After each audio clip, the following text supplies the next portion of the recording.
சிவ சிவ அன்பே சிவம் அறக்கட்டளையில் பயணம் செய்யும் அனைத்து அன்பர்களுக்கும் இனியது வணக்கம். இன்றைய சிறப்பு விருந்தினருக்கும் செந்தில் ஐயா அவர்களின் குழுவின் சார்பாக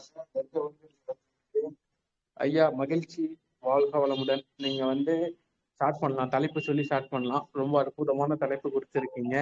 இந்த நேரத்துல மக்களுக்கு அனைவருக்குமே நம்ம அறக்கட்டளையின் சார்பாக நன்றியை தெரிவிச்சுக்கிறேன். ஏன்னா ரொம்ப ரொம்ப நன்றி. நம்ம கேம்புக்காக உங்களோட சப்போர்ட் சிறு துள்ளி பெருவெள்ளம்ன்ற மாதிரி ஒரு 52,000 ரூபாய் வரைக்கும் நீங்க சப்போர்ட் பண்ணீங்க. ரொம்ப ரொம்ப நன்றி. ஐயா நீங்க ஸ்டார்ட் பண்ணிக்கலாம். ஐயா வெல்கம். நல்லதுங்க ஐயா, மகிழ்ச்சி. அனைவருக்கும் குபேர செல்வ வள ஈர்ப்பு வசிய வணக்கம். தமிழ்நாடும் செல்வ வளமும். தமிழகத்துல செல்வ வளம் எப்படி இருந்தது, தமிழக மக்கள் செல்வ வளம் அடைவது எப்படி அப்படிங்கறதெல்லாம் நான் உங்களுக்கு இப்போதைக்கு சொல்லி தர்றேன். தமிழ்நாடு மக்கள் தங்கத்தட்டுல சாப்பிட்டு பழக்கப்பட்டவங்க. இன்னைக்கு வாழக்கூடிய மக்கள் நிறைய பேர் நவநாகரிகமாக நாங்க ரொம்ப சிறப்பா வாழ்றோம்னு மக்கள் சொல்ல இன்னைக்கு நம்ம சொல்றாங்க. அதை நம்ம காதுல கேட்கிறோம். நிறைய நம்ம பெரிய பெரிய அளவுக்கு வாழ்றோம் அப்படின்னு நம்புறோம். இன்னைக்கு இருக்கக்கூடிய மாளிகைகளை விட அந்த காலத்துல பெரிய மாளிகைகள்ல கல் கோட்டைகள் கட்டி 1000 ஆண்டுகள் யாரும் அசைக்க முடியாது அந்த அளவுக்கு எல்லாம் கோட்டை கட்டி வாழ்ந்திருக்காங்க. நாம இன்னைக்கு சிமெண்ட்லயும் செங்கல்லையும் 1/2 அடி சுவர் கட்டி வாழ்ந்துகிட்டு இருக்கோம். 5 அடி 6 அடிக்கெல்லாம் அகலத்துல செவுரு வச்சிருக்காங்க. 15 அடி அகலத்துக்கெல்லாம் செவுரு வச்சு அரண்மனை கட்டி எல்லாம் வாழ்ந்திருக்கிறாங்க நம்ம மக்கள். 10,000 ஆண்டுகளுக்கு முன்ன இருந்தே நம்ம கிட்ட இன்னைக்கு இருக்கக்கூடிய பிரியாணி, இன்னைக்கு இருக்கக்கூடிய 5000 வருஷமா இருக்கு இட்லி. நம்ம இன்னைக்கு இட்லி சாப்பிடுறோம், பொடி இட்லி, பல இட்லி சொல்றோம். பொடி இட்லி, மினி இட்லி, விதவிதமான இட்லி இருக்கு. இதெல்லாம் நம்ம எத்தனையோ காலமா சாப்பிட்டுக்கிட்டு தான் இருக்கிறோம். இதை விட தரமா தான் சாப்பிட்டோம் இந்த காலத்துல. இப்ப தமிழ் மக்கள்கிட்ட, தமிழ் பேசக்கூடிய நல்லுலகத்துல நிறைய செல்வ வளம் இருந்தது. இன்னைக்கு நிறைய பேர் படிச்சுட்டு வேலை நபராக மாறிவிட்டார்கள். செல்வந்தராக இல்லாம வேலைன்னு வேலை மட்டுமே பார்த்து கொண்டு இருக்கிறார்கள். உள்நாட்டிலையும் சரி, வெளிநாட்டிலையும் சரி, வெளி மாநிலங்கள்லயும் சரி, வேலை பார்க்கறது வேலைக்காரங்களா இருக்கிறாங்க. அது செல்வத்துக்கு ஒரு அதிபதியாகவோ செல்வந்தராகவோ இருக்கக்கூடிய ஒரு சூழ்நிலையை வளர்த்துக்கணும் அப்படிங்கறத அந்த பயிற்சியினுடைய நோக்கம். நல்ல பொருள்களை தரமாக தயாரிச்சு வியாபாரம் செய்யறதும், நல்ல பொருட்கள் எங்கெல்லாம் கிடைக்குதோ அதெல்லாம் தேடி கண்டுபிடிச்சு வாங்கி வியாபாரம் செய்வதும், இதெல்லாம் தமிழ் மரபுல வணிகம் அப்படிங்கிறது. ஆன்மீகம் எந்த அளவுக்கு ரொம்ப சிறப்பானதோ அது போல வணிகமும் சிறப்பானது. சிறப்பான பொருட்களை மக்களுக்கு கொண்டு போய் சேர்க்கிறதுங்கிறதே ஒரு அற்புதமான சேவைதான். ஒரு ஊர்ல ஒரு வீட்டுல ஒரு நபர் இருக்காரு அப்படின்னா அந்த நபருக்கு வெளிநாட்டுல இருந்து பொருட்களை நாம வரவழைச்சு அவர் வீட்டுக்கு கொண்டு போய் அவர்கிட்ட பணம் வாங்கிட்டு அவர்கிட்ட கொடுக்குறோம் அப்படின்னா, அப்ப அதை கொண்டு வரக்கூடிய அந்த ப்ராசஸ் செய்யக்கூடிய அந்த தொழிலதிபரும் அவரும் உழைச்சுதான் கொண்டு வந்து சேர்க்கிறாரு. அப்ப அந்த உழைப்புக்கு வெகுமதியாக நமக்கு பணம் கிடைக்கும். இந்த சுறுசுறுப்பான வேலைகள் எல்லாம் நம்ம செய்யணும். ஏற்றுமதி இறக்குமதி நம்ம செய்யணும். இதெல்லாம் பழங்காலத்திலேருந்தே நடந்துகிட்டு இருக்கு. கப்பல் பயணம் செய்யறது, விமான வழி பயணங்கள் தான் அன்னைக்கு இல்லையே தவிர மற்ற அனைத்து வகையான பயணங்களும் இருக்கு. ராஜராஜ சோழன்ல இருந்து ராஜேந்திர சோழன்ல இருந்து பல நாடுகள் போய் வெற்றி பண்ணி வந்தாங்களே, எப்படி பயணங்கள் இல்லாமல எல்லா நாடுகளுக்கும் பயணம் பண்ணிருக்காங்க. இன்னைக்கு அகழ்வாராய்ச்சிகள்ல ரோமன்ல உள்ள நாணயங்கள் தமிழ்நாட்டுல கிடைக்குது. பல இஸ்லாமிய நாடுகள் இருக்கக்கூடிய நாணயங்கள்லாம் கிடைக்குது. அப்ப இருக்கக்கூடிய நாணயங்கள்லாம் 2500 ஆண்டுகள், 1000 ஆண்டுகள், 1500 ஆண்டுகள், 4000 ஆண்டுகளுக்கு முன்னாடி பயன்படுத்தின பாத்திரங்களை எல்லாம் அகழ்வாராய்ச்சியில தோண்டி எடுக்கும் பொழுது வெளிநாட்டுல இருக்கக்கூடிய பயன்படுத்துற பாத்திரங்கள்லாம் தமிழ்நாட்டுல கிடைக்குது அப்படின்னா வெளிநாட்டுக்கும் தமிழ்நாட்டுக்கும் தொடர்பு இருந்திருக்கிறது. நம்ம பொருள் அங்க போயிருக்கு, அங்க இருக்கிற பொருள் இங்க வந்திருக்கு. அந்த அளவுக்கு பிசினஸ்ல நாம இருந்திருக்கோம். நிறைய நேரம் நம்ம மக்கள் கற்றுக்கொள்வதிலே ஆர்வம் காட்டு கொண்டிருக்கிறார்கள். கற்றுக்கொள்வதை இம்ப்ளிமெண்ட் பண்ணணுங்கிறதா என்னுடைய ஒரு தகவல் உங்களுக்கு. ஸ்டடியிங் அப்படிங்கிறது குட் தான். ஆனா கண்டினியூஸ்லி ஒரே விஷயத்த திரும்ப திரும்ப ஸ்டடி பண்றோங்கிறது waste of time. Studying waste of time. நீங்க ஸ்டடி பண்றதை விட்டுட்டு ஸ்டடி பண்ணதை இம்ப்ளிமெண்ட் பண்றதை ஸ்டார்ட் பண்ணணும். அப்பதான் நம்ம சக்சஸ் பண்ண முடியும். நாம் என்ன கற்றுக்கொண்டோமோ கற்றுக்கொண்டதை நாம இம்ப்ளிமெண்ட் பண்ணணும். 1% எஃபர்ட்டாவது நம்ம ஸ்டார்ட் பண்ணாதான் நம்ம சக்சஸுக்கு போக முடியும். லேர்னிங் முக்கியம். லேர்னிங் இருந்தாதான் ஏர்ன் பண்ணலாம். ஆனா அதுக்கிடையில ப்ராசஸ்ன்னு ஒண்ணு இருக்கு. அந்த ப்ராசஸ் பண்ணணுமே. உங்களுடைய இன்றைய நாள் எப்படி இருக்கிறது என்று நீங்கள் திட்டமிட்டால் நீங்கள் கோடீஸ்வரர் ஆவீர்கள், செல்வந்தர் ஆவீர்கள். ஒரு மாச சம்பளத்தை கணக்கு பண்ற எல்லாருமே வேலைக்காரங்களா தான் இருப்பீங்க. வேலை தான் பார்த்துக்கிட்டு இருப்பீங்க. இன்னொருத்தருடைய கனவுக்கு நாம உதவியா வேலை பார்த்தா மாச சம்பளம் தான் வாங்க முடியும். இந்த 1 மணி நேரத்துக்கு எனக்கு எவ்வளவு சம்பளம், அந்த 1 மணி நேரம் நான் எவ்வளவு சம்பாதிக்கிறேன்னு பெர் ஹவருக்கு உங்களுடைய சம்பளம் என்னன்னு யோசிச்சு பாருங்க. நீங்க கோடீஸ்வரர் ஆயிடுவீங்க. மாசத்துக்கு எனக்கு எவ்வளவு சம்பளம்னு யோசிச்சா நம்ம கடைசி வரைக்கும் கூலிக்காரனா தான் இருப்போம், வேலைக்காரனா தான் இருப்போம். கூலி நான் தவறா சொல்ல, அதுலயே கடைசி வரைக்கும் இருந்துட வேண்டாம்னு சொல்றேன். எவ்வளவு நாளைக்கு வேலை பார்த்துட்டே இருந்துடணும், எவ்வளவு நாளைக்கு வேலை பார்த்துட்டே இருக்கணும். இப்ப நீங்க இவ்வளவு நாள் வேலை பார்த்துட்டீங்க அப்படின்னா நீங்க தொழிலதிபரா மாறுங்க. புதுசா வரக்கூடியவங்க வேலை பார்த்துட்டு இருப்பாங்க. அவங்க 15-20 வருஷம் கழிச்சு அவங்க தொழிலதிபரா மாறுவாங்க. எல்லாரும் நிரந்தரமா இருக்க போறது இல்ல. கொஞ்ச நாள் ஒரு ரோல்ல இருப்போம், அடுத்த நாள் அடுத்த ரோலுக்கு போவோம், அடுத்த கொஞ்ச நாள் கழிச்சு எல்லாரும் ஷிஃப்ட் ஆகி மேலோகத்துக்கு போக வேண்டிய ஆட்கள் தான். கடைசி வரைக்கும் மாச சம்பளம் வாங்கிட்டே செத்துறாதீங்கன்னு சொல்ல வர்றேன். You stop using your brain. உங்களுடைய மூளையை பயன்படுத்தியே வாழ்ந்தீங்கன்னா கடைசி வரைக்கும் வேலைக்காரரா தான் இருப்பீங்க. கொஞ்சம் மனசை பயன்படுத்துங்க. செல்வ வளம் வேணும், கார் வேணும், பங்களா வேணும், இதெல்லாம் ஆசை இருக்குல்ல. கடன் இல்லாத வாழ்க்கை வேணும், செல்வ வளத்தோட நிம்மதியா இருக்கணும், 4 பேருக்கு கல்வி உதவித்தொகை செய்யணும், எல்லாருக்கும் பணம் கொடுத்து அன்னதானம் பண்ணணும், இப்படி ஆசை இருக்குல்ல. நிறைய பிள்ளைகளை படிக்க வைக்கணும். 2 பேரும் கல்யாணம் ஆகாத ஆட்களுக்கு கல்யாணத்துக்கு செலவு பண்ண முடியாத ஆட்கள், அதனால கல்யாணம் ஆகாம இருக்கிற நபருக்கு கொஞ்சம் செலவு செஞ்சு அவங்க கல்யாணத்தை நடத்தி வைப்போம்னு ஆசை இருக்குல்ல உங்களுக்கு. அதெல்லாம் செய்யணும்னா காசு பணம் வேணும் தானே. காசு பணம் வேணும்னா தொழில் ஆரம்பிக்கணும். உங்களால முடியும், நிச்சயமா உங்களால முடியும். உங்களோட வாழ்க்கையில சக்சஸ் அப்படிங்கிறத ஒரு பழக்கமா மாத்தணும். நீங்க ஒரு குறிக்கோளா வச்சீங்கன்னா ஒரு தடவை ஜெயிச்சுட்டு அப்படியே விட்டுருவீங்க. இலக்கு அடைஞ்சிட்டேன் அப்படின்னு. உங்களுக்கு வெற்றிங்கிறது குறிக்கோள் இல்லை. உங்களுக்கு வெற்றிங்கிறது ஹேபிட். அப்படி நீங்க சேஞ்ச் பண்ணாதான் டெய்லி வெற்றி அடைஞ்சிட்டே இருக்க முடியும். பல்லு வளர்க்கறது எப்படி ஒரு பழக்கமோ, வழக்கமா மாறிச்சோ, எப்படி சாப்பிடுறது ஒரு பழக்கமோ அது எப்படி வழக்கமா மாறிச்சோ, எப்படி குளிக்கிறதும் தூங்குறதும் காலைல எந்திரிக்கிறதும் நம்ம நிறைய வேலைகளை ரொட்டீனா வச்சிருக்கோம்ல, அதெல்லாம் ஹேபிட்ஸ் நம்மளுடைய பழக்க வழக்கங்கள்ல வரும்ல. அதே போல ஜெயிப்பது என்பதும் உங்களுடைய வாழ்க்கையில பழக்க வழக்கங்கள் ஒன்றாக வர வேண்டும். குறிக்கோளாக உங்களுடைய வெற்றி இருந்தால், இலக்கு என்பதை ஒரு நாள் அடைந்தால் அப்புறம் அடுத்த இலக்கு திரும்ப வைக்கணும், திரும்ப அது வெற்றி ஆயிட்டு இருக்கணும். வெற்றிங்கிறது தினசரி, அது பழக்க வழக்கம். அப்படித்தான் தமிழர்கள் வாழ்ந்தார்கள். நீங்களும் அப்படித்தான் வாழ வேண்டும். நீங்க வாழ்ந்தே தீரணுங்கிறேன் நான் உங்களை. தமிழ் மக்கள் வாழ்ந்த ஒரு காலங்கள்ல எல்லாம் பார்த்தோம் அப்படின்னா யூனிட்டி, அந்த குரூப்பா வாழ்வாங்க.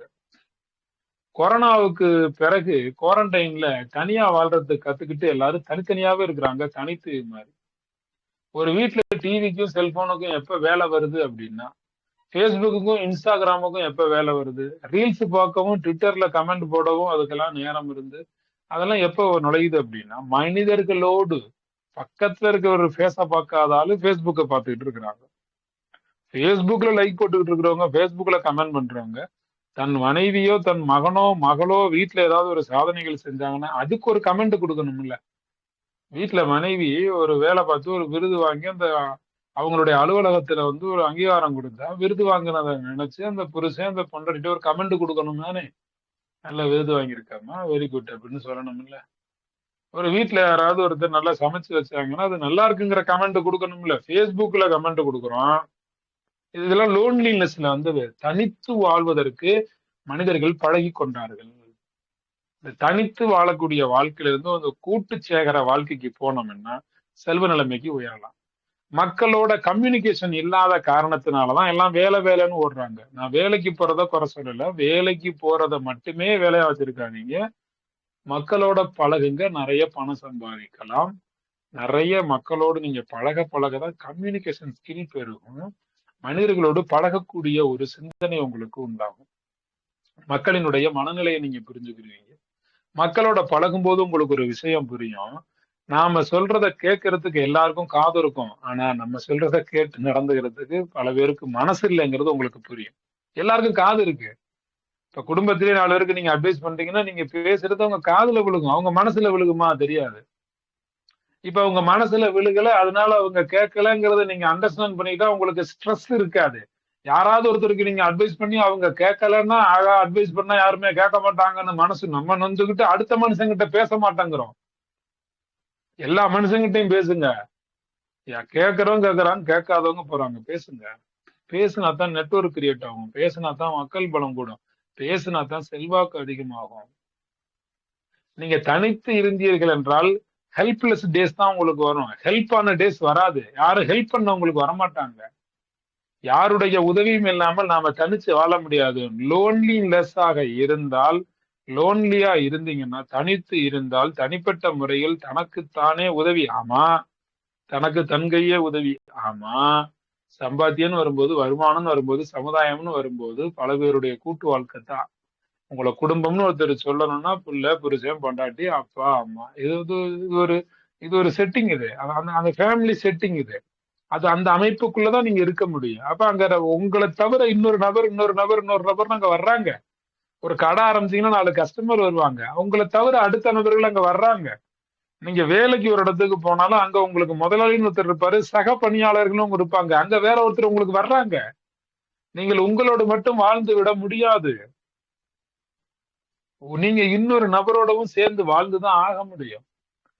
நீங்க கம்யூனிகேஷனை டெவலப் பண்ணீங்கன்னா தான், மனிதர்களுடைய முகம் பார்த்து பேச பழகினால்தான், நீங்கள் எல்லோரோடும் ஒரு இணக்கமான ஒரு சூழ்நிலையை உருவாக்க பழகினால்தான் உங்களுக்கு ஹெல்பிங் டேஸ், டெய்லி ஹெல்பிங் கிடைச்சுக்கிட்டே இருக்கும். மனிதர்கள் உங்களுக்கு உதவி செய்வதற்காக மட்டும்தான் படைக்கப்பட்டிருக்கிறார்கள். இந்த உலகத்தில் உங்களுக்கு உதவி செய்ய தான் அத்தனை பேரையும் படைக்கப்பட்டிருக்கு. எல்லாரும் உங்களுக்கு உதவி செய்வாங்க அப்படின்னு நினைச்சு பார்க்கணும். யாருமே எனக்கு உதவிக்கு இல்ல அப்படின்னா நம்ம தான் எங்கேயோ மிஸ்டேக் பண்ணிக்கோம்னு அர்த்தம். ஒரு நபரோட உதவிக்கு இந்த உலகத்துல உங்களுக்கு ஆள் இல்லைன்னா, உங்களுக்குன்னு அன்பு செலுத்த உங்களுக்கு உயிரை கொடுக்க ஒருத்தர் இல்லைன்னா, ஒருத்தராவது உங்களுக்கு இல்லைன்னா அது உங்க தப்பு. நிச்சயமா ஆள் இருக்காங்க. நம்ம தான் தேடணும். நம்ம தான் தேடணும். லோன்லினஸ் இல்லாம சமுதாய ஒற்றுமை, கம்யூனிகேஷன், நெட்வொர்க் டெவலப்பிங், பேச்சின் மூலமாக மக்களினுடைய மனதிலே நல்ல அபிப்பிராயங்களை விதைத்து, நல்ல ஒரு எண்ணங்களை அவங்களுக்கு உதயமாக்கி, நல்ல ஒரு தரமான பொருளை கண்டுபிடித்தோ, நல்ல ஒரு தரமான பொருளை தயாரித்தோ, நல்ல ஒரு தரமான பொருளை வாங்கியோ வியாபாரம் பண்ண நீங்க துவங்குனீங்கன்னா மிக சிறந்த செல்வந்தரா நீங்க மாறுவீங்க. அருமையான செல்வந்தரா மாறுவீங்க. சக்சஸ்ங்கிறது ஒரு நாள் இல்ல, அது உங்களோட டெய்லி பழக்கமா அது மாறணும். அப்பதான் நீங்க ஒரு ஸ்ட்ரெஸ் லைஃபுக்குள்ள இருக்க மாட்டீங்க. நீங்க குறிக்கோள்னு வச்சுட்டீங்கன்னா வெற்றிய, லைஃப்ல ஸ்ட்ரெஸ் வந்துடும் உங்களுக்கு. எதுக்கு ஸ்ட்ரெஸ்? தேவையே இல்லை. ஸ்ட்ரெஸ்ன்னு மைண்ட வச்சு நம்ம குழப்பிக்க வேண்டிய அவசியமே கிடையாது. அவமானம் யாருக்கெல்லாம் வருதோ அது ஒரு அனுபவமா மாறி போகும். இப்ப யாருக்காவது ஒருத்தருக்கு ஒரு செயலை சொல்லி தெரியல அப்படின்னு நமக்கு நமக்கு ஏதாவது ஒண்ணு தெரியாம இருந்துன்னு வச்சுக்கோங்களேன், தெரியல அப்படின்னு வருத்தப்பட்டோம்னா நம்ம கோடீஸ்வரன் ஆக முடியாது. தெரியல, நமக்கு இது தெரியல, நமக்கு இது வரல, நமக்கு இது தெரியல, இவ்வளவு நாள் நம்ம தெரிஞ்சுக்காம இருந்திருக்கோங்கிறத உணர்த்துறதுக்கு இந்த சந்தர்ப்பம் வந்திருக்குன்னு சந்தோஷப்பட்டு, தெரியலன்னா அவமானம் இல்ல, தெரியலங்கிற ஒரு செய்தி நமக்கு இன்னைக்கு தெரிஞ்சிருக்கு. தெரியல, நமக்கு தெரியலன்னு நமக்கு இன்னைக்கு தான் தெரிஞ்சிருக்கு. நமக்கு தெரியலங்கிறது இன்னைக்கு தெரிஞ்சிருக்கு அப்படின்னா, இன்னைக்கு தெரியலங்கிறத தெரிஞ்சுக்கிட்டு இன்னையில இருந்து நம்ம சக்சஸ் பண்ணணும். எது தெரியலையோ அதை தெரிஞ்சுக்க துவங்க வேண்டும். எது தெரியவில்லையோ அதை தெரியவில்லை என்று தெரிந்து கொண்டு, தெரியவில்லை என்பதை நாம் தெரிந்து கொள்ள துவங்கினால் கோடீஸ்வரன் ஆவோம். ஐயையோ தெரியலையே அப்படின்னு வருத்தப்பட்டா ஏழையாக இருப்போம். சிறப்பா தெரிஞ்சு விளங்கி நுணுக்கமா அற்புதமா வாழ்ந்தா இந்த தமிழ் உலகில் நீங்கள் அற்புதமாக மிக சிறப்பா இருக்க முடியும். 140 கோடி பேர் இந்தியாவுல இருக்காங்க. இந்தியா தவிர சம்பாதிக்க உங்களுக்கு வேற என்ன நாடு இருக்கு? என்ன நாடு இருக்கு? நேரத்தை வீணடித்துக் கொண்டிருக்கிறார்கள் சில நபர்கள். ஆயுள் குறைந்து கொண்டிருக்கிறது. ஞாபகத்துல வச்சுக்கணும். ஞாபகத்துல வச்சுக்கணும். அவமானமோ அனுபவமோ அதுதான் வாழ்க்கையில மிகச்சிறந்த ஆசான். மிகச்சிறப்பா நமக்கு கத்துக் கொடுக்கும். மிகச்சிறப்பா கத்துக் கொடுக்கும். சம்பாதிக்கணுமா, கோடீஸ்வரர் ஆகணுமா? தமிழ் மக்கள் ரெண்டே வகைதான். ஒரு வேலைக்கு ஆட்கள் எடுப்பாங்க, அல்லது ஆன்மீக ரீதியா வேலைக்கு ஆள் எடுப்பாங்க. இப்ப மேசராசிக்காரரை வேலைக்கு எடுத்தீங்கன்னு வச்சுக்கோங்களேன், நீங்க என்ன வேலை சொன்னாலும் சரியா செய்வார். அவர்கிட்ட ஒரே வேலையை தொடர்ந்து கொடுத்தீங்கன்னா உங்க கம்பெனியை விட்டு மாறி போயிடுவார். மேசராசிக்காரரை வேலைக்கு எடுத்தீங்கன்னா அவருக்கு பணிகள் கொடுக்கணும், சவால் விடும் வகையில பணிகள் கொடுக்கணும். அவருடைய புத்திக்கு வேலை கொடுத்து கிரியேட்டிவிட்டிவா அவர் சுறுசுறுப்பா இருக்கிற மாதிரியான வேலைகளை கொடுக்கணும். ஒரே மாதிரி வேலையை நீங்க அவருக்கு கொடுத்தா அவரு கம்பெனில இருக்க மாட்டாரு. வேற வேற வேலை கொடுக்கணும். ஒரு நகைக்கடையில சேல்ஸ் பர்சனா சேர்றாருன்னா அவர் வந்து வைரம் செக்ஷன்ல வச்சிருக்கிறீங்கன்னா அடுத்து நவரத்ன செக்ஷனுக்கு 4 மாசம் கழிச்சு அவரை சேஞ்ச் பண்ணணும். நல்லா ஒர்க் பண்ணுவாரு, ஒர்க்கிங் நல்லா பண்ணுவாரு. அதுக்கப்புறம் அவரை வந்து ஒரு பிரான்ச் மேனேஜரா மாத்தணும்.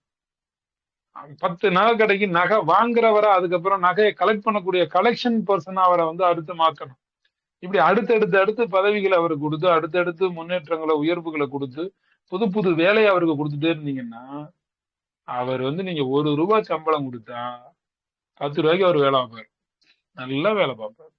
அவருக்கு பதவி கொடுக்கணும், பாராட்டு கொடுக்கணும், புது புது வேலை கொடுக்கணும், ஒரே வேலை கொடுக்கக்கூடாது. இதை தெரிஞ்சுக்கிட்டு நீங்க வேலை கொடுத்தா அந்த எம்ப்ளாயியை நீங்க நல்லா மெயின்டைன் பண்ண முடியும்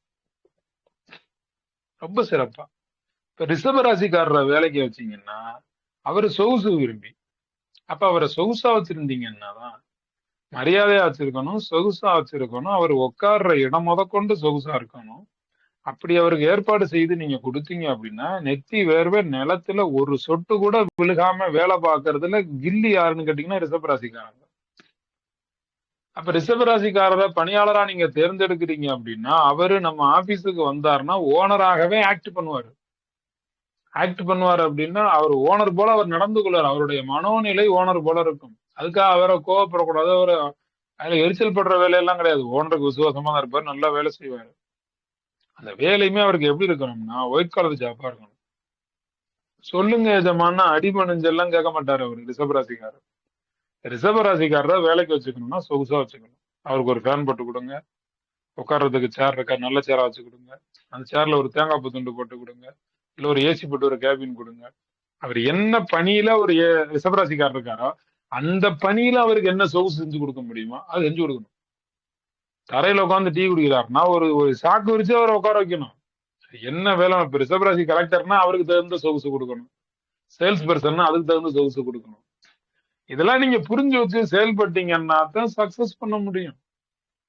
யாருகிட்ட எப்படி வேலை வாங்கணும், இவன் கண் இதை விடல், யாருகிட்ட என்ன வேலை கொடுக்கணும், யாருகிட்ட எப்படி வேலை வாங்கணுமோ அப்படி நீங்க வேலை கொடுங்க. இவனால் இது முடிக்கும், யாரால எது முடியுமோ அவங்க கிட்ட தேடி நீங்க கொடுத்தாதான் சக்சஸ் ஆகும். நான் சொல்ல, திருவள்ளுவர் சொல்றாரு. இப்ப ஒரு மிதுன ராசிக்காரரை வேலைக்கு எடுத்தீங்கன்னா பேச்சுவார்த்தை நடத்தக்கூடிய பணிகள் நம்ம கம்பெனி நடந்திருக்கோ அதெல்லாம் அவர்கிட்ட கொடுக்கணும். நல்லா மார்க்கெட்டிங் பண்ணுவாரு, நல்லா பேசுவாரு. ஒரு ஆசிரியர் வந்து எப்படி விஷயங்களை எடுத்து சொல்லுவாரோ அது மாதிரி எக்ஸ்பிளனேஷன் பவர், எடுத்து இயம்பும் திறன். ஒரு விஷயத்த இன்னொரு நபருக்கு எளிமையான உதாரணங்களை பயன்படுத்தி எடுத்து சொல்லி புரிய வைக்கிறதுக்கு அவருக்கு தெரியும். இன்னொன்னு தெரியுமா உங்களுக்கு? மிதனராசிக்காரங்க என்ன பேசினாலும் யாரா இருந்தாலும் நம்புவாங்க. தனுசு ராசிக்காரங்க பொய்ய கூட உண்மை நம்ப வச்சிருவாங்க. மிதனராசிக்காரங்க பொறுத்த வரைக்கும் அவங்க என்ன ஆளை பார்த்தாலும் நம்பணும் போல தோணும். மிதனராசி இப்ப இதெல்லாம் நான் வேலைக்கு சொல்லிக்கிட்டு இருக்கேன். இப்ப ரிஷப ராசியோ மிதுன ராசியோ மேச ராசியோ இந்த ராசியெல்லாம் ஹஸ்பண்ட் ஆக்ட் பண்றது வேற, காதலியா ஆக்ட் பண்றது வேற, வீட்டுல அம்மா அப்பாவா இருந்து ஆக்ட் பண்றது வேற, மாமியாரா இருந்து ஆக்ட் பண்றது வேற. இப்ப ரிஷபராசி காதலியாவோ அல்லது மனைவியாவோ இருந்தா ரிஷபராசி பெண் கொஞ்சம் உடை அலங்கார பிரியரா இருப்பாங்க. இப்ப ரிஷபராசி சொகுசா வேலை வைப்பாங்க, நல்லா பண்ணுவாங்கன்னா அது வேலை இடத்துக்கு மட்டும்தான். வீடுன்னு வரும்போது அலங்கார பிரியர். மேசராசி மனைவி ஒருத்தர் இருந்தாங்கன்னா அவங்க அவ்வளவு பெரிய அறிவாளியா வீட்டுல காமிச்சுக்க மாட்டாங்க. அறிவெல்லாம் வெளியில தான் காமிச்சுக்குவாங்க. கணவனை பொறுத்த வரைக்கும் என்னுடைய அறிவை சுருக்கி கொஞ்சம் அவங்க வந்து உணர்வு மிகுந்தவர்களா இருப்பாங்க, உணர்ச்சி மிகுந்தவர்களா இருந்துருவாங்க. உணர்ச்சி மிகுந்தவர்னா பாசம், அக்கறை, அன்பு, கருணை இதுதான் அங்க வேலை செய்யுமே தவிர கொஞ்சம் அறிவு குறைஞ்சவங்களா காட்டிட்டு இருப்பாங்க. சில மேசராசி மனைவியே சில பேர் அறிவு கட்டவளை அப்படின்னு திட்டுவாங்க. அப்படிலாம் திட்டக்கூடாது. வீட்டுக்கு வந்தா அவங்க வேற மாதிரி, வேலைக்கு போனா வேற மாதிரி. செல்வ வளம் வேணும், கோடீஸ்வரர் ஆகணும்னா யாருக்கிட்ட எப்படி வேலை சொல்லணும், யாருக்கிட்ட எப்படி வேலை வாங்கணும்னு தெரிஞ்சுக்கணும். சென்டிமெண்ட் ஃபிட்னஸ் ஆகக்கூடிய இடங்கள் எல்லா இடத்துலயுமே கடகராசியை கொண்டு போய் வேலைக்கு வைக்கணும். சென்டிமெண்டான வேலைகள். இப்ப ஆஸ்பத்திரியில மருத்துவ பணியில இருக்கக்கூடிய மருத்துவரோ அல்லது நர்ஸ், இந்த மாதிரியான வேலைகள்லாம் ரொம்ப சென்டிமெண்டான வேலைகள். இப்போ ஒரு திருமண காட்சி, ஒரு வழக்கறிஞரா வந்து இந்த டைவர்ஸ் பிரிவுல எல்லாம் இருக்கிறாங்க பாருங்க, அதெல்லாம் சென்டிமெண்டான சுச்சுவேஷன். வழக்கறிஞரா ஆகுறது துலாம் ராசிக்காரங்களோ, மிதுன ராசிக்காரங்களோ, இப்படி உள்ளவங்க எல்லாம், கன்னி ராசியில இருக்கிற சில பேர், இவங்க எல்லாம் வழக்கறிஞரா வரலாம். இன்னும் நாக்கு வன்மை உடையவங்க.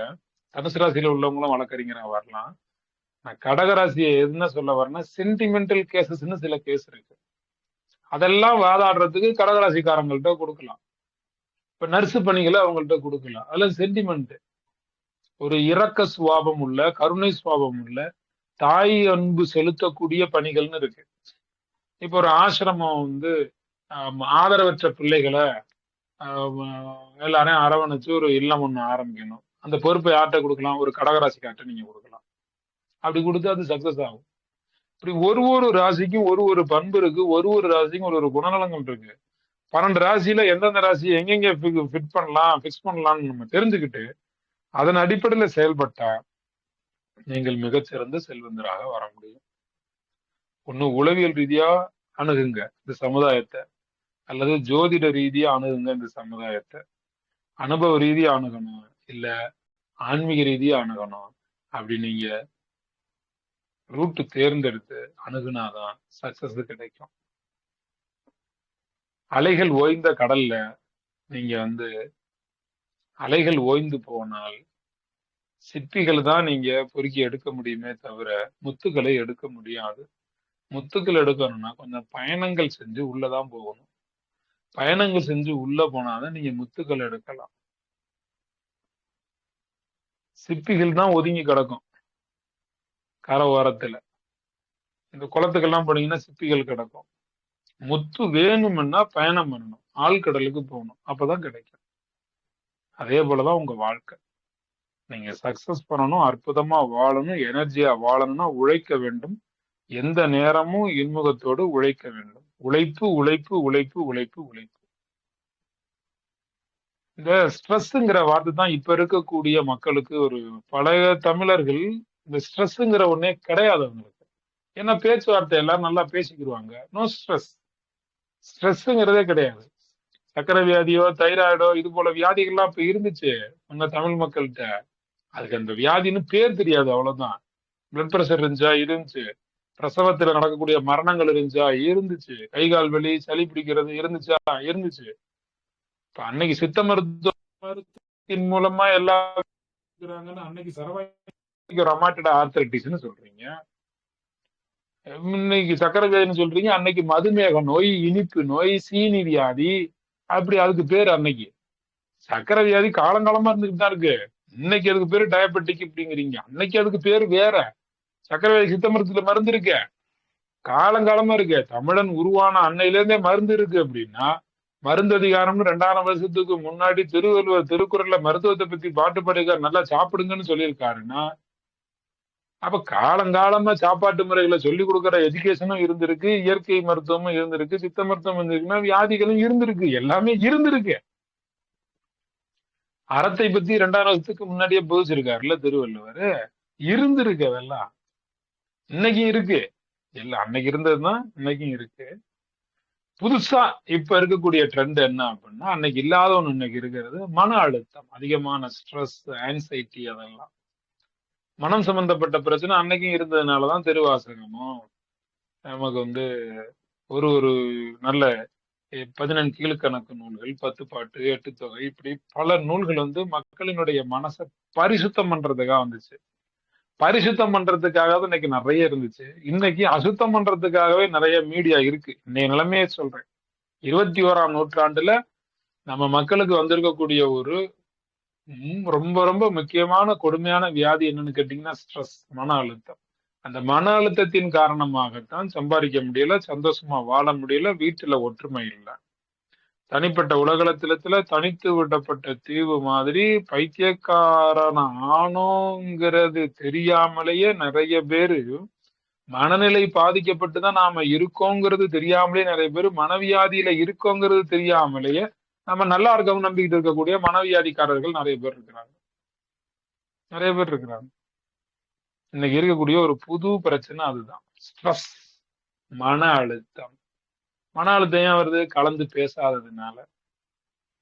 முதலாளி ஆகணும்னு நினைங்க, சம்பாதிக்கணும்னு நினைங்க, எனர்ஜியா இருக்கும்னு நினைங்க, சந்தோஷமா இருக்கும்னு நினைங்க, நிம்மதியா இருக்கும்னு நினைங்க, ஒண்ணு இருக்கிறத வச்சு வாழணும்னு நினைங்க, நீங்க கோடீஸ்வரன் தான். அல்லது எதெல்லாம் நமக்கு வேணுமோ அதெல்லாம் சம்பாரிச்சு நாம அடையணும்னு நினைங்க, அப்பயும் நீங்க கோடீஸ்வரன் தான். இருக்கிறத வச்சு வாழ தெரிஞ்சாலும் பணக்காரன் தான். எதெல்லாம் நமக்கு தேவையோ செலவை முடிவு பண்ணிட்டு செலவுக்கு சம்பாதிச்சாலும் பணக்காரன் தான். 500 ரூபாய் சம்பாரிச்சு 500 ரூபாய்க்கு வாழ தெரியுதா கோடீஸ்வரன்? 5 கோடி தேவைன்னு யோசிச்சு 5 கோடியை வர வைக்க தெரியுதா? அவரும் கோடீஸ்வரன். எல்லாம் கோடீஸ்வரன் தான், எல்லாம் பணக்காரர் தான். மனசுக்கு எது ஹாப்பி, எது நிம்மதிங்கிறது தான் முக்கியம். ஏழையா பணக்காரரா அப்படிங்கிறது பார்வையிலையோ உங்க வாழ்ற வீட்டுலயோ அப்படி கிடையாது. அவங்களுடைய சிந்தனையில இருக்கக்கூடிய விஷயம்தான் ஏழை பணக்காரன் அப்படிங்கிறதெல்லாம். எவ்வளவு 2000 கோடி சம்பாரிச்சு 2050 கோடி ரூபாய்க்கு செலவாகுது, அவருக்கு பணம் பத்தலைன்னா அவர் ஏழைதான்.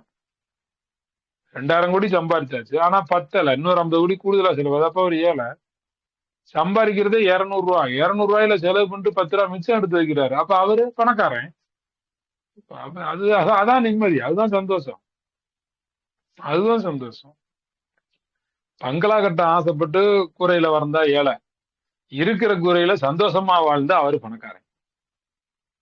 இந்த வித்தியாசங்களை நீங்க புரிஞ்சுக்கிட்டீங்கன்னா நீங்க இப்ப கோடீஸ்வரனா ஏழைங்கிறது உங்களுக்கு தெரிஞ்சிடும்.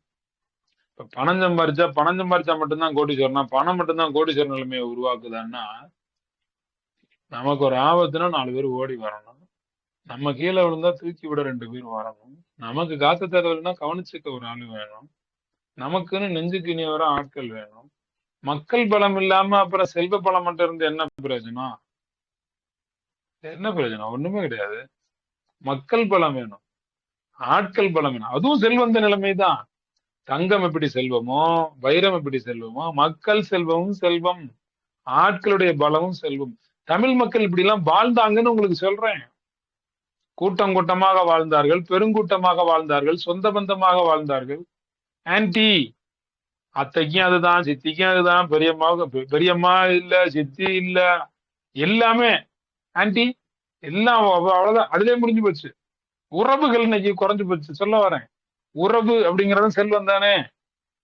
பணம் மட்டும் இல்ல, வைரம் மட்டும் இல்ல, நவரத்தினங்கள் மட்டும் இல்ல, எடுப்பான உடுப்புகள் வீட்டுல இருந்தா அது மட்டும் இல்ல செல்வம், பங்களா காரு அது மட்டும் இல்ல செல்வம், ஆரோக்கியமும் செல்வம், சொந்த பந்தமும் செல்வம், எல்லாமே செல்வம். எல்லாம் இருந்தா தான் பணக்காரன், எல்லாம் இருந்தா தான் செல்வந்தர். எல்லாமே இருக்கணும். செல்வம்னா என்ன? நம்ம கிட்ட இருக்கும், இருக்க பெருகிக்கிட்டே இருக்கும், அதுக்கு பேரு செல்வம். அப்பா அம்மா அண்ணன் தம்பின்னு சொந்த பந்தத்தோட இருந்தோம்னா அதெல்லாம் பாசம் பெருகிட்டே இருக்கும், அது செல்வம். ஆரோக்கியம் நம்ம உடம்புல பெருகிக்கிட்டே இருக்கும், செல்வம். தென்னந்தோப்பு இருந்தாக பணம் வந்துகிட்டே இருக்கும், செல்வம். தங்கம் இருந்தா விலை அதிகமாயிட்டே இருக்கும், செல்வம். இதெல்லாம் செல்வங்கள். ஒன்று நம்மிடம் இருக்கும்போது அது இருந்ததை விட ஒவ்வொரு ஆண்டும் அது இருக்க வளர்ச்சியாகி கொண்டே இருந்தால் அதுக்கு பேரு செல்வம். அப்படி ஒரு செல்வந்த நிலைமையில அருள் செல்வம், பொருள் செல்வம், அத்தனை செல்வமும் கிடைச்சு நீங்க மிகச்சிறப்பா வாழணும். யோகங்கள் உங்களுக்கு கிடைக்கணும். இப்ப ஜாதகத்துல நிறைய யோகங்கள் சொல்லுவான். சுனபா யோகம், அனபா யோகம், துருதுரா யோகம், நிறைய யோகங்கள் இருக்கு. அதியோகம், நாணயம் மிகுந்தவராக, நேர்மையானவராக, சுக யோகங்களை அனுபவிப்பவராக, அறிஞர்களால் பாராட்டக்கூடியவராக இருப்பார். அதியோகம் பெற்றவர். அமல யோகம் பெற்றவர் அன்பு பெற்றவராக இருப்பார், ஆற்றல் பெற்றவராக இருப்பார், வற்றாத புகழுக்கு வடியாத செல்வத்திற்கு சொந்தக்காரராக இருப்பார், வல்லவர் என்று எல்லோராலும் புகழப்படுவார், போற்றப்படுவார், கலையில், சினிமாவில், அரசியலில், அனைத்து துறைகளிலும் புகழ் பெற்றவராக வாழ்வார். யோகங்கள் அதிர்ஷ்ட யோகம்னு ஒண்ணு இருக்கு. மகிழ்ச்சி உடையவராகவும், யோகம் இந்த நினைத்ததை முடிப்பவராகவும் ஒருத்தர் இருப்பார். அவர் வேசி யோகம் அப்படின்னு பேரு. வாசி யோகம்னு ஒண்ணு இருக்கு. பலரால் பாராட்டப்படக்கூடிய நபராகவும், செல்வாக்கு மிக்கவராகவும், பேச்சு திறன் மிக்கவராகவும், செழிப்பாகவும் இருப்பார். அது வந்து வாசி யோகம் அப்படின்னு பேரு. உபயசாரி யோகம்னு ஒண்ணு இருக்கு, அம்ச யோகம்னு ஒண்ணு இருக்கு, சசயோகம், பத்திர யோகம், ருச்சிக யோகம், ஜெய யோகம், கஜகேசரி யோகம், பந்தன யோகம், சகட யோகம், நிறைய யோகம். யோகம் பெற்ற நபராக நீங்க இருக்க வேண்டாமா? யோக வசியங்கள் பெற வேண்டாமா? குபேர யோகம் வேணும் இல்ல, செல்வபல யோகம் வேணும் இல்ல, அதிர்ஷ்டம் வேணும் இல்ல. பல நாள் உழைப்பவருக்கு ஒரு நல்ல வாய்ப்பு கிடைக்கும், அதுக்கு பேர் தானே அதிர்ஷ்டம். நலயோகம்னு ஒண்ணு இருக்கு, முசல யோகம்னு ஒண்ணு இருக்கு, வல்லகி யோகம்னு ஒண்ணு இருக்கு. சுகபோகத்தை எவர் ஒரு அனுபவிக்கின்றாரோ, சங்கீத தொழிலின் மூலமாக எவர் ஒருவர் பெருமை அடைகிறாரோ, நாடக தொழிலின் மூலமாக எவர் ஒருவர் நன்மை பெறுகிறாரோ, அவர் வல்லகி யோகம் பெற்றவராக இருக்கிறார். ரஜ் யோகம்னு ஒண்ணு இருக்கு, பொருள்களை ஈட்டுவதிலே வல்லவர், வெளிநாடுகளுக்கு சென்று பொருளை ஈட்டுபவரில் வல்லவர், வீட்டுவதில் வல்லவர், அவருக்கு பேர் ரஜ் யோகம்னு பேரு. பாச யோகம்னு ஒண்ணு இருக்கு, நீதி நெறியை மதிக்கக்கூடியவர், நேர்மையான தொழிலிலே ஈடுபடக்கூடியவர், நேர்மையாக வரக்கூடிய காசிலே மட்டும் தன்னுடைய உயிரை நடத்துபவர், ஜீவனம் செய்பவர். செல்வம் உடையவர், செல்வாக்கு உடையவர், செல்வம் சேர்ப்பதில் மட்டும் குறியாக இருக்கக்கூடியவர், இவருக்கு பேரு பாசயோகக்காரர். தாமினி யோகம்னு ஒண்ணு இருக்கு, அறிவு ஆற்றல் மிகுந்தால் அது தாமினி யோகம், பகைவர்களை தன் வசப்படுத்தினால் அது தாமினி யோகம், நற்பண்பு உடையவராக இருப்பார் தாமினி யோகம், தான தர்மங்களை செய்வார் தாமினி யோகம், ஜீவராசிகளின் மீது கருணையோடு இருப்பார் தாமினி யோகம். சூல யோகம்னு ஒண்ணு இருக்கு, சூல யோகம் அது வந்து சூலம்னாக்க கொஞ்சம் உடம்புல வெட்டு காயம் குத்து அது மாதிரி நெகட்டிவா நடக்கும், விபத்து இதெல்லாம் வந்துட்டு அவருக்கு சூல யோகம் இருக்குன்னு அர்த்தம். அப்ப இந்த சூல யோகத்தை சேஞ்ச் பண்ணணும். அப்ப சேஞ்ச் பண்றதுக்கான வழிமுறைகளை நாம தேடி எடுக்கணும், அதை தெரிஞ்சுக்கிட்டு நம்ம வாழணும். இப்படி ஒன்னையும் தெரிஞ்சுக்கிட்டு வாழ்ந்ததுதான் தமிழ் முறை. அதுக்கு ஒரு பரிகார முறைகள், அதுக்கு ஒரு பூஜை முறைகள், அதுக்கு ஒரு வழிபாட்டு முறைகள், அதுக்கு ஒரு டீம் யூனிட்டி. பாருங்க, மஞ்சள் பூசி வாழக்கூடிய ஒரு பெண்ணுங்கிறது குரு வியாழன், ஒரு பெண்ணுங்கிறது குரு வியாழன். மஞ்சள் பூசணும் அந்த குருவினுடைய பவர் ஒரு பெண்ணுக்கு வருது. மஞ்சள் பூசணும் மனைவியினுடைய மங்களகரமான முகத்தை பார்த்து விட்டு இந்த ஆண் என்கிறவர் வீட்டை விட்டு வெளியேறும் பொழுது மங்களகரமான பொன் சிரிப்புக்கு சொந்தக்காரராக, புன்முறுவலுக்கு சொந்தக்காரராக கூடிய மனைவியினுடைய கையால ஒரு சொம்பு தண்ணிய வாங்கி குடிச்சிட்டு, தண்ணிங்கிறது உடம்புல இருக்கக்கூடிய மூச்சை வந்து சமநிலை பண்ணி கொடுக்கும். தண்ணி குடிச்சா உடம்புல உள்ள வெயிட்டை குறைச்சு கொடுக்கும், சிந்தனையை நேர்படுத்தி கொடுக்கும். வீட்டுல இருந்து புருஷன் வெளில போக டென்ஷனா போகக்கூடாது, சாந்த அமைதியா போகணும்னு தண்ணி கொடுத்து அனுப்புவாங்க. இது தமிழ் பண்புல இருக்கக்கூடிய ஒரு மெத்தட். இது சிரித்த முகத்தோடு வழி அனுப்பணும். மாலை நேரத்துல வரக்கூடிய கணவனை, காலையில இருந்து போன கணவன் எப்ப வருவாருன்னு காத்திருக்கக்கூடிய மனைவியினுடைய முகம் அந்த ஏக்கத்தோடு கணவனை வரவேற்கக்கூடியது இந்த முகத்தை பார்த்தாலே தெரிஞ்சிடும். ஒரு வரவேற்பு, ஒரு ரிசீவிங் பண்ணணும், ரிசீவிங் பண்ணணும். அதை அந்த ரிசீவிங் பண்ணுனாதான் சக்தி, அந்த கணவனுக்கு சக்தி. பொருளீட்டுவதற்காக செல்லக்கூடிய அவர் தன் மனைவியை நினைத்து கொண்டு, குடும்பத்தை நினைத்து கொண்டு, எதுக்காக செல்வம் ஈட்டுறேங்கிற மனநிலை அவருக்கு இருக்குமல்ல. அவர் ஒரு இனிமையான குடும்பத்திலிருந்து வெளியே போனா நம்ம குடும்பத்துக்காக தான் சம்பாதிக்கிறோம்னு சந்தோஷமா சம்பாதிப்பார். வீட்டுல கோலம் போடுவதற்கான பழக்கம் இருக்கக்கூடிய நபர்கள் மாலை நேரத்துல கோலம் போட்டீங்கன்னா ரொம்ப நல்லது. இப்ப 6 மணி 7 மணி ஆயிடுச்சுன்னா வாசல் குட்டி தெளிச்சு சாயந்தர நேரம் ஒரு கோலம் போட்டுருங்க. அந்த கோலம் காலையில இருக்கும்,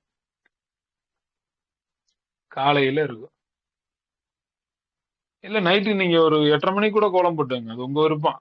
அது சாயந்தரம் கோலம் போடுங்க, 6 மணிக்கு மேல கோலம் போடுங்க. காலைல கோலம் போட வேண்டியது இல்ல. இரவு நேரம் கோலம் போட்டு நித்ரா தேவி அம்மா வாம்மான்னு கூப்பிடணும். நித்ரா தேவி அம்மா வீட்டுக்குள்ள இரவு நேரம் வந்து எல்லாருக்கும் நித்திரையை கொடுக்கணும். காலை நேரம் எந்திரிச்சு நல்லா குளிச்சுட்டு வாசக்கதவை திறந்து நித்ரா தேவியை வெளியில போமான்னு அனுப்பிட்டு, வாசக்கதவை திறந்து நித்ரா தேவியை எங்க அனுப்பணும்னா வீட்டுக்கு பின்புறம் கொல்லைப்புற கதவு இருக்கும், கொல்லைப்புற கதவை திறக்கிறோம், நித்ரா தேவிய வழி அனுப்புறோம், கொல்லைப்புறத்துல பாத்ரூம் இருக்கும், கிணறு இருக்கும், அந்த குளிக்கக்கூடிய குளியலறை இருக்கும், குளிக்கிறோம். குளிச்சுட்டு அந்த பெண்ணானவள் வாசப்படிக்கு வந்து வாசக்கதவை திறக்கணும்.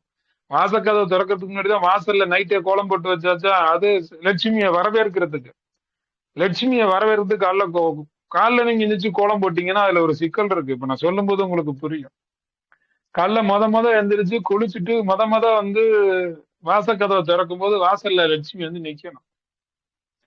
வாசல்ல லட்சுமி வந்து நிக்கும் போது அந்த பெண் கதவை திறக்கிற பெண்ணை பார்த்து தலைவாசல் நிலவாசல் கதவை திறக்கிற பெண்ணை பார்த்து அந்த லட்சுமிக்கு ஒரு டவுட் வரணும். ஏற்கனவே இந்த வீட்டுக்குள்ள லட்சுமி இருக்காளே, நம்ம ஏன் இந்த வீட்டுக்குள்ள போகணும்? நாம லட்சுமியா இவ லட்சுமியான்னு தெரியலன்னு லட்சுமிக்கே டவுட் வர்ற அளவுக்கு லட்சுமி கடாட்சமா பொண்ணு அங்க போய் நிக்கணும். இப்ப காலைல எந்திரிச்சோன்னா வாசகத்துல இருந்து லட்சுமியை வீட்டுக்குள்ள வரவேற்கிறத விட்டுட்டு காலைல எந்திரிச்சு வாசக்கதவை திறந்து பல்லு வளர்க்காம நைட்டு தூங்கி எந்திரிச்சு தலைமுடியை விசிறி அடிச்சுக்கிட்டு வாயில கொடுவா ஓடி அப்படியே ஒரு மாதிரி போய் நின்னு நைட்டியை தூக்கி இடுப்புல சொருகிட்டு எங்க அரக்கலக்கம் தூக்கத்துல போய் தண்ணியை தேடி சாணி அள்ளி போட்டு வாசல்ல போட்டு கோலத்தை போட்டா வரக்கூடிய லட்சுமி தெரிச்சு பின்னங்கால் பிடரியில் அடிக்க ஓடி போயிடும் அந்த அம்மா. காலைல வரவேற்கிறதுக்கு இப்ப நியூ இயர் நைட்டே கோலம் போடுறோம்ல, தைப்பொங்கலுக்கு காலைல எஞ்சி கோலம் போடாம நைட்டே கோலம் போட்டு வச்சிருவோம்ல, ஹாப்பி நியூ இயர் நைட்டே எழுதிருவோம், நைட்டே கோலம் போட்டுருவோம். காலைல நியூ இயருக்கு கிறிஸ்துமஸுக்கு நைட்டே கோலம் போட்டுருவோம். அந்த மாதிரி காலையில வரக்கூடிய லட்சுமியை வரவேற்பதற்காக டெய்லி நைட்ல கோலம் போட்டுருணும். சாயந்தரத்துல இருந்து அந்த நைட்டு தூங்குறதுக்குள்ள கோலம் போட்டுறணும். இந்த பழக்கத்தை உருவாக்கி இந்த பழக்கத்தை நீங்க செயல்படுத்தி பாருங்க. இந்த ஒரு பழக்கத்தை நீங்க இன்னையில இருந்து நீங்க செயல்படுத்துங்க. உங்களுக்கு செல்வ வளம் எப்படி பெருகுது பாருங்க. லட்சுமி கடாட்சம் ஒரு குடும்பத்திலே பெருக வேண்டும் என்றால் லட்சுமியை வரவேற்க வேண்டும். காலையில நித்ரா தேவியை வாசல் வெளியே வரவேற்று வீட்டின் பின்புறம் வழியாக தினசரி அனுப்பி வைக்க வேண்டும் அந்த இல்லத்தரசி. லட்சுமி தேவியை தினசரி காலையில நல்லா குளிச்சுட்டு வந்து கதவை திறக்கணும். குளிச்சுட்டு வந்து தான் கதவை திறக்கணும். கதவை திறந்து லட்சுமி அம்மா வாமா உள்ளன்னு கையெடுத்து கும்பிட்டு லட்சுமியை உள்ள வரவேற்பு கொடுத்தீங்க அப்படின்னா அவ்வளவு இன்பமயமா இருக்கும் குடும்பம், சக்தியோடு இருக்கும். இதெல்லாம் நம்ம பண்பாட்டிலே ஊறி வந்த விஷயங்கள். இதெல்லாம் கடைபிடிச்சு நல்ல முறையில வாழணும். ஆன்மீக விஷயங்களும் இருக்கு, சைக்காலஜிக்கலான விஷயங்களும் இருக்கு, அனுபவ விஷயங்களும் இருக்கு. இப்படி பல விஷயங்கள் இருக்கு செல்வ செழிப்போட வாழ்றதுக்கு. சைக்காலஜில ஒரு விஷயம் பாருங்க, தமிழ் மக்கள் எப்படி வாழ்ந்தாங்க அப்படிங்கிறதுக்கு ஒரு எடுத்துக்காட்டு. எது நடந்தாலும் நடந்தது நடந்துருச்சு, செஞ்ச தவிர திரும்பவும் செய்யக்கூடாது. நாம செய்த தவறிலிருந்து புதிதாக ஒன்றை கற்றுக்கொண்டு நாம செயல்பட வேண்டுமே தவிர ஒரு தவறு செஞ்சுட்டா அதையே நினைச்சு நொந்துகிட்டே இருக்கக்கூடாது. ஒரு தவறு செய்தா அதையே நினைச்சு நொந்துகிட்டே நாம இருந்தோம்னா அது பெரிய கொடுமை. அதுக்கப்புறம் வாழ்க்கையில அடுத்த ஸ்டெப்புக்கு நம்ம போகவே முடியாது. நெக்ஸ்ட் ஸ்டெப்புக்கு நம்ம போக முடியாது. எது நடந்தது நடந்தது. இனிமே என்ன செய்த தவிர மீண்டும் செய்யக்கூடாது. இப்படி போகணும். இதெல்லாம் இந்த முறைகள் எல்லாம் நம்ம வாழ்க்கை முறையில இருந்துச்சு. எந்த ஒரு மனிதனும் தவறு செய்யக்கூடியவன் தான். எந்த ஒரு மனிதன் தவறு செய்யக்கூடியவன் தான். அதை திருத்திக்கிறவன் அறிவாளி. தான் செய்த தவறை நியாயப்படுத்தியே இருக்கான் பாருங்க, அவன் தான் முட்டாள். வாழ்க்கையில தடுமாற்றங்கிறது சில காலம் தான். அதுக்காக தடுமாறிட்டே இருந்துருவோமா? திரும்ப திரும்ப தடுமாறுறோம்னா என்ன அர்த்தம்? எதையோ கத்துக்க வேண்டியது இன்னும் கத்துக்கல, சரியா நம்ம குவாலிட்டியா கத்துக்கணும். அப்படி பாசிட்டிவ் மைண்ட்ல போகணும். இன்னைக்கு பாசிட்டிவ் தாட்ஸ் நம்ம சொல்லிக் கொடுக்க வேண்டியிருக்கு. ஆனா அந்த பாசிட்டிவ்லாம் நமக்கு வாழ்க்கை முறையில இருந்துச்சு. உழைக்க தயாரா இருந்தா வாழ்க்கையில எதையும் சாதிக்கலாம். இதான் தமிழ் பண்பாடு தமிழர்கள்ட்ட இருந்தது. துவண்டு போகும் போதெல்லாம் இன்னைக்கு சினிமா டைலாக் இதுவும் கடந்து போகும். இது தமிழர்களுடைய வாழ்வோடு பின்னி போன டைலாக். இது துவண்டு போகும் போதெல்லாம் இதுவும் கடந்து போகும். அடுத்த நிலைமைக்கு வரும்ல. திரும்ப திரும்ப திரும்ப திரும்ப ஒரு விஷயத்த யோசிச்சுக்கிட்டே இருந்தா அதுக்கு பேரு குழப்பம். ஒரு தடவை யோசிச்சாதான் யோசனை. கடிகாரத்தை பார்த்துக்கிட்டே இருந்தோம்னா நம்ம பாக்குற கடிகாரமே ஓடுது, நம்ம ஓடாம அமைதியா இருக்கிறோமே. கடிகாரத்தை பார்த்துக்கிட்டே இருக்கிறோம், நேரமாச்சா நேரம் ஓடிக்கிட்டே இருக்கு, வயசு ஓடிக்கிட்டே இருக்கு, நாட்கள் ஓடிக்கிட்டே இருக்கு, ஆயுசு குறைஞ்சிக்கிட்டே இருக்கு. கடிகாரத்தை பார்த்துட்டே இருக்கோம், நம்ம பாக்குறதுனால அது வேலையை அது நிப்பாட்டுது, அது ஓடிக்கிட்டே தானே இருக்கு, அது வேலையை அது பார்த்துக்கிட்டு இருக்குல்ல. கடிகாரத்தை பார்த்துட்டே இருக்கிறோம். அது என்ன செய்யுது? ஓடுதா? அதே வேலையை நம்ம செய்யணும்ல. அது செய்வதை நாம் செய்ய வேண்டும். அது ஓடிக்கொண்டே இருக்கிறது. நாமும் ஓட வேண்டும். சும்மா இருந்தா அண்ணன் எப்ப சாவான், திண்ணை எப்ப காலியாகும். காத்திருந்தா எப்படி காசு வரும்? மாமனார் சொத்துல வாழலாம். எப்படி அது அது நல்ல விஷயமா அது? அது என்ன என்ன பழக்கம் அது? மாமனார் சொத்துல வாழணும். வரதட்சணை வாங்கி வாழலாம். அது என்ன என்ன பழக்கம் அது? சொந்தமா சம்பாரிச்சு வாழணுமா இல்லையா? உசுறு இருக்கிற ஒரு ஒரு வினாடி நம்ம காசுல வாழணும். செத்து கொண்டே எரிச்சாங்களோ புதைச்சாங்களோ 16 நாள் காரியம் முடிகிற வரைக்கும் நம்ம காசு தான். நமக்கு நம்ம காசு தான் நம்ம செலவு பண்ணணும். உசுறு உள்ள வரைக்கும் நமக்கு நம்ம காசை செலவு பண்ணி நம்ம வாழ்ந்தா தான் உயிர் உள்ள வரைக்கும் மகனுக்கிட்டயோ மகளுக்கிட்டயோ பேரனுக்கிட்டயோ பேத்திக்கிட்டயோ எந்த காசும் வாங்காம உயிர் உள்ள ஒவ்வொரு வினாடியும் ஒத்த சொத்து பருக்கையா இருந்தாலும் நம்ம காசுல நம்ம சம்பாதிச்சு சாப்பிட்டா நமக்கு மதிப்பு மரியாதை. அப்படித்தான் வாழணும். முதியவர் என்பதற்காக எல்லாம் ஒதுங்கி இருக்க கூடாது. 75 வயசு சூப்பர் ஸ்டார் ரஜினிகாந்த் கூலி படம் முடிச்சுட்டு இன்னைக்கு ஜெயிலர் 2 படம் ஸ்டார்ட் பண்ணிட்டாரு. 93 வயசு கலைஞர் திராவிட முன்னேற்ற கழகத்தினுடைய தலைவராகவே இருந்தார். அதிக வயசான முதலமைச்சர் யாருன்னு கேட்டீங்க? அதிக வயசான பிறகு, அதாவது வயசுனாக்க தமிழ்நாட்டில் இருக்கக்கூடிய அத்தனை முதலமைச்சர்லயுமே ரொம்ப அதிக வயசாகி முதலமைச்சரானவர் மு.க. ஸ்டாலின். 42 வயசுல ஜெயலலிதா அம்மா முதலமைச்சர். 44 வயசுல கலைஞர் கருணாநிதி முதலமைச்சர். 60 வயசுல எல்லாம் முதலமைச்சர் ஆயிட்டாரு எம்ஜி ராமச்சந்திரன், எம்ஜிஆர். இப்படி எல்லாரோடையும் ஒப்பிட்டு பார்க்கும்போது இப்ப அறிஞர் அண்ணா 59 வயசுல முதலமைச்சர் ஆயிட்டாரு. இப்ப இவருக்கான வாய்ப்பு 70 வயசுக்கு மேலதான் கிடைக்குது. யாருக்கு? மு.க. ஸ்டாலின் முதலமைச்சருக்கு. அதோட குறை உங்களுக்கு சொல்லல. எந்த வயசுலயும் நமக்கு வாய்ப்புகள் வரும். எப்ப வேணாலும் வெற்றிகளை வரும். அந்த வெற்றிகளை நோக்கி நம்ம ஓடிக்கிட்டே இருக்கணும். ஒரு நாள் நம்ம உழைச்சதுக்கு பலன் கிடைக்கும். அதுக்கு பேர் தான் அதிர்ஷ்டம்னு சொன்னேன்ல. ஓடிக்கிட்டே இருக்கணும், உழைச்சுக்கிட்டே இருக்கணும். சக்சஸ் ஒரு நாள் கிடைக்கும். அதான் கடமையை செய்ய பலனை எதிர்பாராதுன்னு சொல்லி தானே வளர்க்கப்பட்டோம். நம்ம வேலை நம்ம பார்த்துட்டே இருப்போம். ஒரு நாள் பலன் வரும். இப்படி ஒரு நம்பிக்கையோட இருக்கிறதுக்கு பேர் தான் பாசிட்டிவ் மைண்ட் செட். இப்படிதான் நம்ம வாழணும். இப்படிதான் நம்ம வாழ்ந்தோம். இடையில மாறிட்டோம். ஸ்ட்ரெஸ்ன்னு. ஏன்? சிம்பிளா வாழலாம் லைஃப்ல. அருமையா வாழலாம் லைஃப்ல. எப்ப வேணாலும் எது வேணாலும் நமக்கு நடக்கும். உழைச்சுக்கிட்டே இருக்கணும். ஒரு நாள் நமக்கு நல்லது நடக்கும். எப்ப வேணாலும் எந்த நல்லது வேணாலும் நமக்கு நடக்கும். நம்மளால என்ன முடியுமோ அதை சிறப்பா செஞ்சா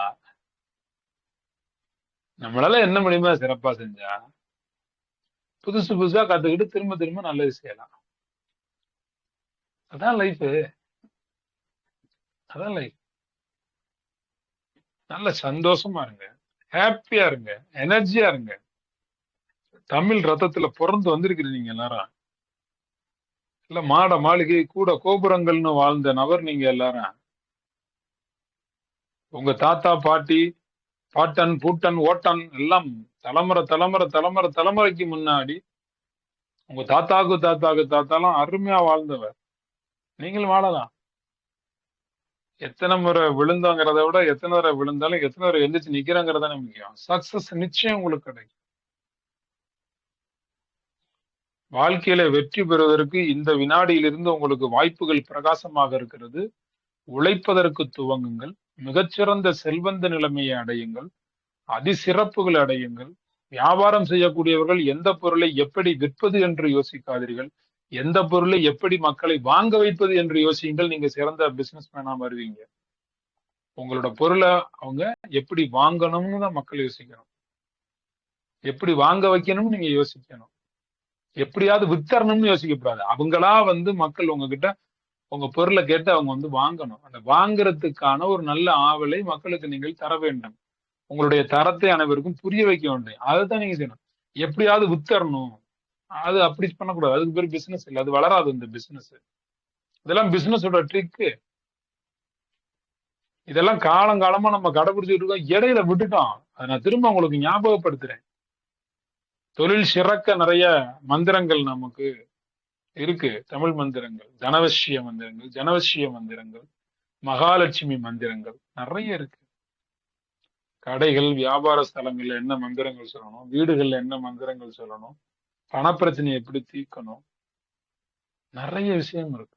ஒவ்வொரு நாளும் உங்களுக்கு நல்ல தலைப்புகளை எல்லாம் கொடுத்து என்னை அடிக்கடி பேச வைக்கும் பொழுது நான் அடுத்தடுத்த வகுப்புகள்ல உங்களுக்கு நிறைய கருத்துக்களை இன்னும் நான் உங்களுக்கு சொல்றேன்.